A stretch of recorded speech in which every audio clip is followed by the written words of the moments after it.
जो उपासक इन बातों से नहीं बचता वो अपने लक्ष्य से भ्रष्ट हो जाता है। इसलिए बहुत काम की बात है।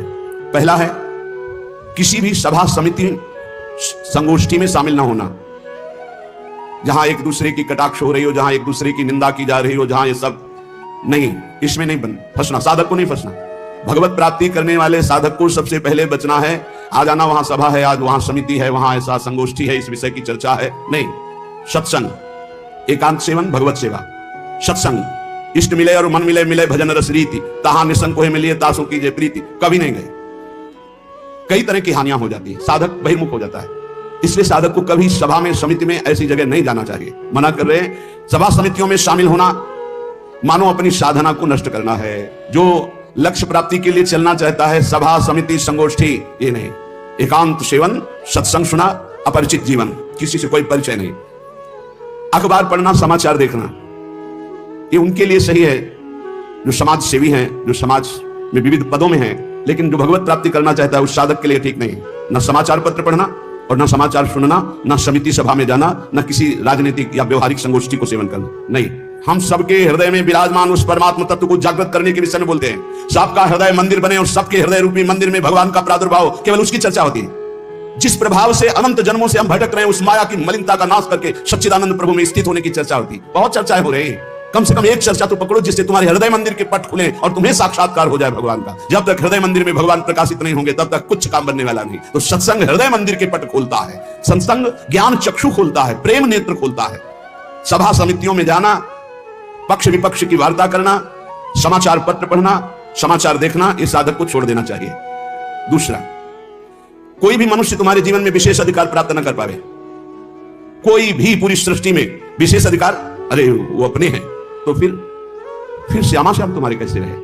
श्यामा श्याम तो तभी अपने माने जाएंगे जब कोई और अपना ना हो। मेरे तो गिरधर गोपाल दूसरों न कोई, सिद्ध महान प्रेम रस में डूबी हुई मीरा जी के वचन है। मेरे तो गिरधर गोपाल दूसरों न कोई। गोस्वामी तुलसीदास जी, एक भरोसो, एक बल, एक आस विश्वास, एक राम घनश्याम हित चातक तुलसीदास। किसी भी मनुष्य से विशेषता पूर्वक आपका संबंध ना होने पावे, स्थान विशेष में आसक्ति ना होने पावे, वस्तु विशेष में स्वाद ना आने पावे। भगवत प्राप्ति करना है तो दूसरी बात, सावधानी पूर्वक। कोई हमारा विशेष नहीं, कोई खास नहीं, कोई वस्तु व्यक्ति स्थान कोई विशेष हमारे नहीं। जहां रखो तहां रहो, मान सुख रास है। जहां मेरे स्वामी जैसे रख रहे हैं वैसे रह रहा हूं। मेरा नहीं, मेरे स्वामी का, जब चाहे तब हटा दे, जब चाहे तब रख ले, उनकी बात है। वस्तु जैसा चाह वैसा भेज दिया, वैसा हम उसका सेवन कर रहे हैं। हमारे लिए कोई खास वस्तु नहीं, मेरे स्वामी ने भेजा इसलिए बात है। तीसरी, मठ या आश्रम की स्थापना करके उसके विषय में चिंतन करना और धन आदि की चाह करना, यह साधक भगवत प्राप्ति से भ्रष्ट होने की वृत्ति है। यह सिद्धों का कार्य है, साधकों का नहीं। मठ आदि की स्थापना करना यह सिद्धों का कार्य, आचार्यों का कार्य है। आश्रम आदि की निर्माण वृत्ति करके फिर उसके संचालन के विषय में चिंतन करना, फिर रुपया पैसा इकट्ठा करना, और जब मर गए तो बाद में जो चार शिष्य हैं आपस में झगड़ा करना, मुकदमाबाजी शुरू होना। बचो इससे। जैसे बने बनाए मंदिर हैं, बने बनाए जगह हैं, हमको वास मिल रहा है, वास कर रहे हैं, हटा दिए जाएंगे, फिर फुटपाथ में बैठ जाएंगे, पर हमारा कोई चिंतन चुरा ले, ऐसा नहीं। हम ऐसा कुछ नहीं करेंगे जिससे हमारा चिंतन बंटवारा हो जाए। मेरे प्रभु हैं, वो थे, वो रहेंगे। उनकी एक निमिष मात्र से अनंत ब्रह्मांडों का सृजन हो जाता है। वो जहां रखेंगे जैसे रखेंगे, जहां रखो तहां रहो, मान सुख रास है। उपासक किसको बैठा ले? स्थान विशेष में आ सकती नहीं, व्यक्ति विशेष में आ सकते नहीं, वस्तु विशेष में आ सकते नहीं। हमारे लिए ना कोई वस्तु विशेष है, ना स्थान विशेष है, ना व्यक्ति विशेष है। मठ और आश्रम आदि की स्थापना करके उसके चिंतन में डूबना, अपने मन को मानव दुर्गति का मार्ग चयन कर लेना। थोड़ा सा कड़वा लगेगा ये बात। हम कह रहे हैं सिद्धों का कार्य, साधकों का नहीं। साधकों को नहीं फंसना चाहिए। अगर साधक फंसेगा तो नष्ट हो जाएगा, पक्का, इसमें कोई संशय नहीं। वाल्मीकि रामायण में एक प्रसंग आता है कि एक ब्राह्मण देवता भिक्षा याटन के लिए निकले हुए थे, कई दिन के भूखे थे, भिक्षा मिली नहीं, तो रास्ते में एक कुत्ता आराम से पड़ा था, 3-4 लाठी उसकी खोपड़ी में मारी, फूट गई खोपड़ी। उस समय राजाधिराज चक्रवर्ती महाराज अनंत कोटि ब्रह्मांडों के स्वामी भगवान श्री राम सिंहासन पर विराजमान थे। दरवाजे से आवाज मारी। सेवक ने कहा, एक कुत्ता अपनी प्रार्थना करना चाहता है। भगवान ने बुलाया, बोलो। बोले, मैं आराम से मार्ग में पड़ा था प्रभु, क्या मार्ग के साइड में पड़े रहना अपराध है? मैं कुत्ता हूं तो इसलिए मेरा इतना भी अधिकार नहीं कि मैं रास्ते के साइड में पड़ा रहूं। नहीं हुआ क्या? एक ब्राह्मण ने हमारे 4-5 लाठी मारी, खोपड़ी फूट गई। आप बताओ क्या मेरा दोष क्या था? मैंने भूखा भी नहीं, मैंने उसको कुछ छेड़ा भी नहीं, फिर क्यों मारा? बोले, हमारे दरबार में ब्राह्मण को तो दंड दिया नहीं जाता। हाँ, आप आए हो इसलिए बुलाते हैं उनको और प्रार्थना करेंगे कि ऐसा क्यों किया। बुलाए गए, भगवान आदर किए उन्हें और कहा, आपने ऐसी त्रुटि क्यों की, क्यों मारा इसको? बोले, 3-4 दिन से भिक्षा नहीं मिली थी, आराम से सो रहा था, मैं भूखा टहल रहा हूं, गुस्सा आई, हमने मार दिया। अपराध है आपका। हाँ है। कुत्ते से कहा कि मैं तो दंड नहीं दे सकता, क्योंकि हमारे दरबार में ब्रह्म ऋषि को दंड नहीं दिया जाता। आप दंड निर्धारित कीजिए, क्या दंड दिया जाए? उनका कलिंजर पर्वत का इनको महंत बना दिया जाए। ये दंड है, पुरस्कार। जिसको मांगने से भी भिक्षा नहीं मिलती, वो कलिंजर पर्वत के बहुत बड़े आश्रम का महंत बन जाएगा आगे चलकर, तो ये तो पुरस्कार मिला, ये तो दंड थोड़ी। बोले नहीं प्रभु, मैं मानते ही हूं, पूर्व का मैं मानते ही हूं, जो कुत्ता बना हूं, ये जब कुत्ता बनेगा ना तब इसको समझ में आएगा। सीधे कुत्ता ना कह करके इसको हमने, अगर साधक के ये सिद्धों का खेल है, जो स्वात्मानंद में मगन है वो पूरा साम्राज्य चला सकते हैं, लेकिन जो साधक है अगर इस प्रपंच में फंसा तो मारा जाएगा। जब तक भगवत साक्षात्कार ना हो तब तक होश में मठ और आश्रम आदि की स्थापना करके उसके चलाने की चिंता करना, ये सब बिल्कुल परमार्थ से भ्रष्ट कर देने की बात है।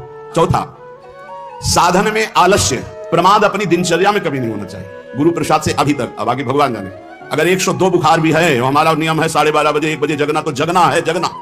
पैदल आते थे, अब ठीक उसी समय राउंड लगा के अपनी दिनचर्या है, अपनी दिनचर्या में 1 मिनट का फर्क नहीं। या तो आराम से सो सकते हैं, नहीं, आराम कहां, जब तक शरीर में श्वास है आराम नहीं। इसको ऐसे रगड़ा जाता है जैसे कंजूस मालिक नौकर से, ऐसे इस शरीर का प्रयोग किया जाता है। एक एक श्वास बचा बचा के भगवान के चरणों में, और खूब मेहनत करा इससे। ये किस काम में आएगा? खा खा के अगर वजन बढ़ा रहे हो तो लकड़ी का वजन बढ़ेगा, फूंक दिया जाएगा शरीर, और किस काम में आएगा? ना उठने में सुविधा, ना दिनचर्या में सुविधा। जब शरीर बढ़ जाता है ना, अरे थोड़ा कम खाओ, खूब इसको व्यायाम प्राणायाम और अपनी दिनचर्या मेहनत करो, खूब नाम जप करो, भजन करो, इसके लिए मिला है। बोले साधन में आलस्य नहीं होना चाहिए, अपनी दिनचर्या में प्रमाद नहीं होना चाहिए। किसी भी साधक दिनचर्या में प्रमाद का मतलब है अपने जीवन को नष्ट करना। ये नींद अच्छा है यार, राधा राधा रटना अच्छा है, हम कहते थोड़ा सो लो। नींद में केवल सुख जो मिलता है वो 5-6 घंटे, संसार का चिंतन छूट गया इस बात का है। तो तुम बैठे बैठे जागृत में यदि ऐसा अभ्यास बना लो, उसे समाधि कहते हैं। न जागृत है, न स्वप्न है, न सुषुप्ति है, भगवदाकार वृत्ति है। इसी के लिए तो हमारा मानव जीवन हुआ है। साधक अपनी साधना में प्रमाद न करे। कभी 3 बजे, कभी 4 बजे, कभी 5:30 बजे, कभी 2 बजे, ऐसी दिनचर्या ने, एक राइट दिनचर्या, 2, 4, 5 मिनट की बात अलग, पूरे जीवन आजीवन एक दिनचर्या चलनी चाहिए साधक की। फिर कर लेंगे प्रमाद, दीर्घसूत्रता, ये नहीं होना चाहिए। 11 माला कहा है, आज 5 माला हुए, कोई कल 11 और 6, फिर कल जब 11 और 6 पूर्ति कर तो 6 पूरे 11, फिर आगे कल, धीरे धीरे नियम खत्म हो गया, खत्म। हम कभी इस बात से राजी ना हो कि हमारा मन भजन के लिए आगे डालता है। जब हम दीक्षा देते हैं तो इतना जरूर कहते हैं कि 11 माला गुरु मंत्र के अधिक जपो तुम्हारे सौभाग्य का विषय पर। हमारा नियम 11 कम से कम प्रारंभिक स्थिति में, 12 पद कम से कम चतुरासी जी के पूरी पाठ कर जाओ, तुम्हारे अहो भाग्य धन्य भाग। रो रो कर जब नाम पुकारते हैं तब कृपा होती है। पता नहीं कौन सी परिस्थिति ऐसा आ जाए कि लाद कर तुम्हें धाम से बाहर फेंक दिया जाए। हाँ, कोई रोग हो सकता है, कोई घटना घट सकती है, इसलिए सावधान। प्रमाद स्थिति नहीं, दीर्घसूत्रता नहीं, अपने दिनचर्या में कोई फर्क नहीं पड़ना चाहिए। जिसकी दिनचर्या ठीक नहीं है, पूज्य सद्गुरुदेव भगवान के वचन, साधु की पहचान उसकी दिनचर्या से होती है। जिसकी दिनचर्या राइट टाइम फिक्स चलती है, साधुता ठीक चल रही है। अगर दिनचर्या में व्यवधान, तो तुम्हारे जीवन में व्यवधान है, हटा दो, अपनी दिनचर्या में आओ। दिनचर्या ठीक होनी चाहिए। गुरुजनों के वचनों में, शास्त्र के वचनों में अविश्वास, अश्रद्धा या उपदेश दिए हुए कार्य के लिए निश्चय की कमी। आपको ऐसा करना है, हाँ हाँ कर लेंगे, नहीं वही करना है जो आज्ञा हो गई, बस सब बात बन जाएगी। 5वां, कोई तुमसे विजय प्राप्त करने आया है शास्त्रार्थ के लिए, पहले ही हाथ जोड़कर हार जाओ। अगर भगवत प्राप्ति करनी, परास्त करने की कोशिश मत करो। 6वां, अपने को संत मानना और दूसरों को दोष दर्शन करना, यह साधक का नाश कर देने वाला होता है। अपने को संत मानना, दूसरों को असंत मानना, मतलब पतन का रास्ता निश्चित कर लिया। आचार्य चरण कह रहे, क्वा हम तुच्छा परम अधमा प्राण हो गर्भ कर्मा, कहा मैं तुच्छ अधम अपराध करने वाला। अपने को असंत और दूसरों को संत माने। 7वां, दूसरों के दोष देखना और उनको प्रकाशित कर देना, यह केवल गुरु की वृत्ति में होना चाहिए। वो अपने शिष्यों के दोष देखकर उसे प्रकाशित करके नष्ट कर दे। बकाया साधक को कभी वृत्ति नहीं रखनी चाहिए कि दूसरों के दोष देखकर और उनको प्रकट करना, चुगली करना। अगर साधक किसी के दोष देखता है तो उसी के सामने उसको फटकारे, तब तो मित्र माना जाएगा। और उसके चले जाने के बाद यदि पीछे चर्चा करता है तो उसे निंदा करते हैं, निंदा करने से पाप लगेगा। तुम्हारे अंदर वही दोष बहुतायत मात्रा में जागृत हो जाएगा। शब्द याद कर लो, अगर किसी के प्रति तुम्हारा दोष दर्शन है तो उसी के सामने कहो उससे, ए भाई हमने सत्संग में सुना, ये जो तुम्हारी बात है ना ठीक नहीं है, इसको सुधार कर लो, तो निंदा नहीं मानी जाएगी। वो चला गया, इसके बाद आप उसकी चर्चा करते हैं, अब ये पाप होगा। पर निंदा की त्यावत नहीं कछुआत, मूर्ख पर्वत पाप को ले चल अपने साथ। 8वां, किसी भी मनुष्य का ना शरीर से अपमान, ना वाणी से अपमान और ना मन से उसके नाश का चिंतन। जो तुम्हारा अहित कर रहा है, तुम्हारी निंदा कर रहा है, तुम्हारा अपमान कर रहा है, तो तुम्हें लौट कर अपमान नहीं करना। यह सिद्धांत है भगवत प्राप्ति का। और मन से संकल्प नहीं बनाना कि भोगोगे, क्योंकि तुम भजन करते हो, अगर ऐसा सोचे तो वो भोगेगा जरूर, लेकिन तुम्हारा भजन भगवत प्राप्ति के योग्य नहीं रह जाएगा। 9वां, पर चर्चा, बैठकर सदैव दूसरे के विषय की चर्चा। ये साधकों में कुछ दोष होते हैं, इसलिए इसका सुधार करना चाहिए। पर चर्चा, पर निंदा से साधक को बहुत बचना है। ये जबान बहुत दुष्ट है, इसको रोको, वाणी को रोको। वाणी एक अमोल है, जो कोई बोले जान, हे तराजू तौल के तब मुख बाहर आन। और 10वां, सीरियल, नाटक, सिनेमा, नौटंकी, ये सब साधक नहीं। असत साहित्य नहीं पढ़ना, नहीं देखना, नहीं सुनना, बहुत बड़ा प्रभाव पड़ता है। इससे बहुत बड़ा प्रभाव पड़ता है, बहुत बड़ा प्रभाव पड़ता है। आपको अनजाने में पतन के मार्ग में आपको ले जाएगा। आपको सुनना है सत्संग तो सुनने वाला यंत्र रखिए। ये सुनने के लिए ये जो टच वाला मोबाइल है, बच्चों इससे पक्की बात है, इसको हम बहुत प्रार्थना पूर्वक निवेदन करते हैं कि साधक जो घर से निकला है भगवत प्राप्ति के लिए, टच वाले मोबाइल से बचे। जहां भगवत प्राप्ति की लालसा से आपने वैराग्य लिया, वहां भोगों की लालसा पैदा कर देगा। जहां आप खोले मोबाइल तो आपके ऑप्शन ही ऑप्शन है, और मन कभी भगवत ऑप्शन सुनना चाहे तो बड़ा पवित्र मन होता है। हाँ, ये संसारिक बात है। इसमें क्या है? अच्छा, इसमें क्या है? ढूंढते ढूंढते वहां पहुंच गए जहां नहीं पहुंचना चाहिए, और आपको नष्ट कर देगा। सत्संग सुनना है तो यंत्र रखो सत्संग सुनने का। अगर आपको सही माने में मोबाइल का ही प्रयोग करना है, बहुत जरूरी है, तो हम कहते हैं छोटा वाला मोबाइल रखो। लेकिन नहीं, स्मार्ट, बड़े स्मार्ट बने हो, माया से थोड़ी तुम्हारी स्मार्टगिरी चलेगी। माया तुमसे ज्यादा स्मार्ट है, उसी स्मार्ट में फंसा देगी। स्मार्ट है तो कहते हैं उसे स्मार्ट मोबाइल कहते हैं। हाँ, तुम्हारी स्मार्टगिरी नहीं चलेगी माया के आगे। वो एक दृश्य दिखाकर, मछली के मैथुन को देखकर सोभरी महात्मा जल में समाधिस्थ रहते थे, साधना भ्रष्ट हो गई। अजामिल लकड़ी लेने गया था, वैश्यागमन देख करके उसकी बुद्धि भ्रष्ट हो गई, उसी वैश्या में आसक्त हो गई। प्रार्थना है, बहुत है बिना मोबाइल के नहीं चलता तो 1800 वाला ले लो, 2000 का तो नहीं आता इतना भाई। बहुत है बात करनी, कहीं कोई तुम्हारा पदाधिकारी हो तो भाई देख लो। नहीं तो हमें प्रार्थना करनी है साधकों से, स्मार्ट से बचो। बहुत स्मार्ट है वो, तुम्हें फंसा लेगा, भगवत मार्ग से गिरा देगा, पक्का पक्का गिरा देगा। मान लो हम कह रहे हैं, लेकिन कोई नहीं मानने के लिए तैयार है। और किससे बात करनी? श्री जी के लिए स्मार्ट काम नहीं करेगा, वहां फोन बात होगी नहीं। वहां तो राधा नाम काम करेगा, राधा राधा राधा राधा राधा। हाँ, कुछ ऐसी आवश्यकताएं हैं जिनकी जरूरत है, क्योंकि बिना उसके काम नहीं चल सकता। तो हम कह रहे हैं जहां तक हो सके। और अगर किसी को बहुतायी की रखना है तो बहुत हिम्मत करो, कसम खा लो कि कभी हम और क्षेत्र में नहीं जाएंगे। बहुत बड़ा क्षेत्र है। आज कोई भी व्यक्ति हमको प्रायः ऐसा नहीं दिखाई देता जिसकी कनपटी में मोबाइल ना लगा हो। भगवान का ये बहुत विचित्र, कलयुग भगवान ने ये यंत्र चलाया है, बहुत विचित्र। ये भगवान की बहुत माया चली। तो कह रहे नाटक, सिनेमा, फिल्म, सीरियल, समाचार, बचो भाई। अगर भगवत प्राप्ति करना है तो थोड़ा सावधान हो जाओ।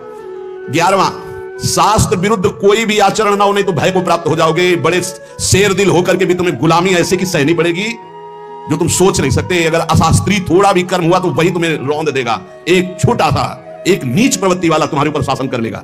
हमारी बात को समझना, जो लिखा है, शास्त्र विरुद्ध कोई भी आचरण तुम्हारे शेर दिल को रौंद देगा। शेर दिल का मतलब समझते हो? साधु सिंहवत होता है, बिल्ली बना देगा। वही तुम्हें डाउन होना पड़ेगा, वही तुम्हारी हंसी उपहास, वही तुम्हारी निंदा हो जाएगी, अशास्त्रीय आचरण। 12वां, बड़ों के आने पर खड़े हो जाना चाहिए, नहीं तो प्राण शक्ति कमजोर होती है। अपने से पूज्य और बड़े जन आवे तो हाथ जोड़कर खड़े हो जाने से हमारी प्राण शक्ति मजबूत होती है। पक्का मानो, ये जो दिल कमजोर हो रहे हैं ना, इसका कारण खान पान व्यवहार अशास्त्रीय। ये जो सुबह 8-10 बजे तक सो रहे हैं, आयु नष्ट हो रही। ये जो नाना प्रकार के बाहरी भोजन कर रहे हैं, इनसे अपने यंत्र कमजोर हो रहे हैं। जो अशास्त्रीय कार्य हो रहे हैं, उनसे जीवनी शक्ति नष्ट हो रही, प्राण शक्ति कमजोर हो रही। पक्का मानिए, आज प्रायः लोग ऐसा ही है कि 1-2 बजे रात्रि के सोते हैं और 8-10 बजे जगते हैं। हमारी प्रार्थना है भुवन भास्कर उदय हो रहे और आप सो रहे, तो आपकी श्री कीर्ति, यश, पवित्रता, प्राण शक्ति, जीवन शक्ति, इन सब का नाश हो रहा है। अरे प्रातः काल भगवान उदय हो रहे हैं, हाथ जोड़कर प्रणाम मात्र कर लो। नार्घ देव तो प्रणाम तो कर लो, भुवन भास्कर पधारे सूर्य नारायण। लेकिन नहीं, 10-11 बजे तक सोते। प्रायः दिनचर्या बन रही। सही माने में 10 बजे सो जाओ, 11, 12, 1, 2, दिन में 1 घंटा विश्राम का। जिसको दिन में विश्राम नहीं तो 9 बजे सो जाओ। 5 घंटे सो जाना बहुत होता है, 5 घंटे बहुत। अभ्यास योग युक्त, जैसा आप अभ्यास कर लो वैसा। आपने अभ्यास कर लिया 3 घंटे में, तो 24 घंटे में 3 घंटे में काम हो जाएगा। आप अभ्यास कर लो। अरे साधना एक बार सोने का समय दे दिया, इसके बाद बस फिर नींद नहीं आनी चाहिए, फिर नींद नहीं आनी चाहिए हर समय ऐसे नींद। और 13वां, किसी भी वस्तु से या जीव से घृणा नहीं करनी। हमें प्रयोग नहीं करना, हमें घृणा नहीं करना किसी भी वस्तु से, किसी भी जीव से। सब भगवान की सृष्टि, हमारे लिए जो आदेश है हम उसका खान पान करेंगे, उसका पालन। हमें घृणा किसी से नहीं, किसी से नफरत नहीं। ये घृणा नफरत ये भगवत मार्ग के पथिकों में नहीं होती। विपत्ति में घबरा करके किसी और से सहयोग मांग लेना, ये बहुत खास बात है। बैठे रहो, प्रभु देखते हैं, बने तो आपसे बने, नहीं तो बिगड़ जाए। देखेंगे आप कैसे बना, पक्का गिरते गिरते गोद में हो जाओगे। प्रेम रस की धारा यहां बहती रहती है वृंदावन में। अब निज धर्म आपनो कहत, तहां नित्य वृंदावन रहत, बहत प्रेम सागर जहां।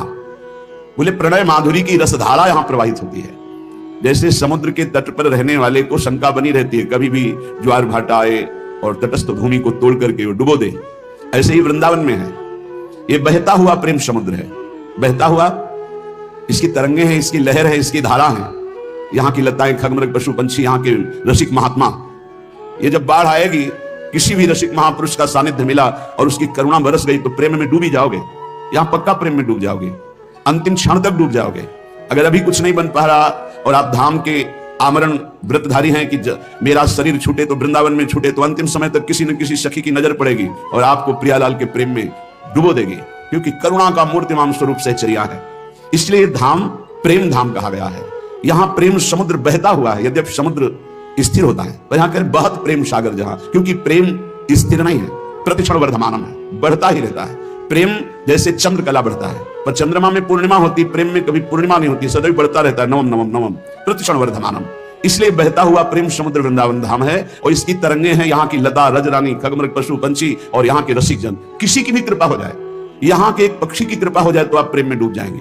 यहाँ एक लता की कृपा हो जाए, यहाँ किसी रसिक की कृपा हो जाए, तो जो प्रेम बड़ी बड़ी साधनाओं से भी सुलभ नहीं है, अत्यंत दुर्लभ, वो प्रेम प्रकाशित हो जाए। प्रेम मेरी प्रियाजू, मेरे लालजू, और उनका चिंतन करते हुए अश्रु प्रवाकर हृदय में ऐसी पीड़ा हो रही, हाय कब मिलेंगे जो मेरे हैं, अनंत जन्मों से बिछड़े, दरस बिन दुखन लागे नयन, भारी विकलता, अनंत जन्मों के पाप संस्कार भस्म हो गए, कर्म बंधन छिन्न भिन्न हो गए और वो भगवत स्वरूप होकर प्रियालाल की दिव्य लीला में प्रवेश पा गया। ये प्रणय रसधारा है सीधा वृंदावन, और बहुत करुणा करके दुरंत मोह का नाश करने वाली श्री यमुना जी इस श्रृंगार रसधारा मानो द्रवित होकर प्रवाहित हो रही हूं। बहुत करुणा है यमुना रस रानी की, जिस पर यमुना जी प्रसन्न होती हैं, दुरंत मोह का नाश करके इसी जन्म में राधा वल्लभ लाल की उत्तम प्रेम लक्षणा भक्ति और सहचरी भाव प्रदान कर देती। यही राधिका पते पदाब्ज भक्ति मुत्तमा मवाप्यशा ध्रुवम भवेत परत तत्प्रियानुगा। आप मलिन दृष्टि मत रखें यमुना जी में कि ये गिर रहा है वो गिर, नहीं। जैसे अग्नि भगवान सब कुछ जलाकर अपना स्वरूप दे देते हैं, ऐसे यमुना जी सबको अपना स्वरूप प्रदान कर देती है।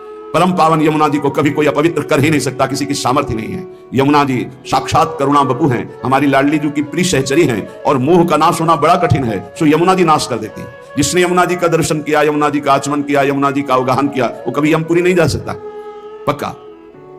जो यमुना जी की थोड़ी भी भक्ति कर ली है, तो यमुना की भक्ति मात्र से उनके परम भ्राता श्री जो यमराज जी हैं, वो अपने दूतों को आदेश करते हैं, कभी भी जिसके मुख से यमुना निकला है, आचमन किया है, अवगाहन किया है, बैठकर समीप कुछ नाम जप के कभी मत जाना, उनकी तरफ देखना भी मत। ऐसी यमुना जी जहां प्रवाहित हो रही परेश वर्ण रूपिणी भगवान श्री कृष्ण की श्री अंग की जैसी कांति, ऐसे झलमल झलमल श्याम वर्ण यमुना, बड़ी दिव्य है यमुना जी। अपनी तो नेत्र प्राकृतिक है, इसलिए देख नहीं पा रहे। जब त्रिगुणातीत कृपा होगी श्री जी की और त्रिगुणातीत वृत्ति जागृत होगी, तब आप यमुना जी को देखेंगे। बड़ी दिव्य है, जिनमें स्वर्ण कमल, नील कमल, पीत कमल, अरुण वर्ण के कमल, विविध प्रकार के कमल खिले हुए हैं, भंवरे गुंजाल कर रहे हैं। समीप में ही कुंज में अद्भुत अद्भुत लताएं फूली हुई झूम रही हैं, और कपोत सुख शारिका पिक मयूर कालंकृतम,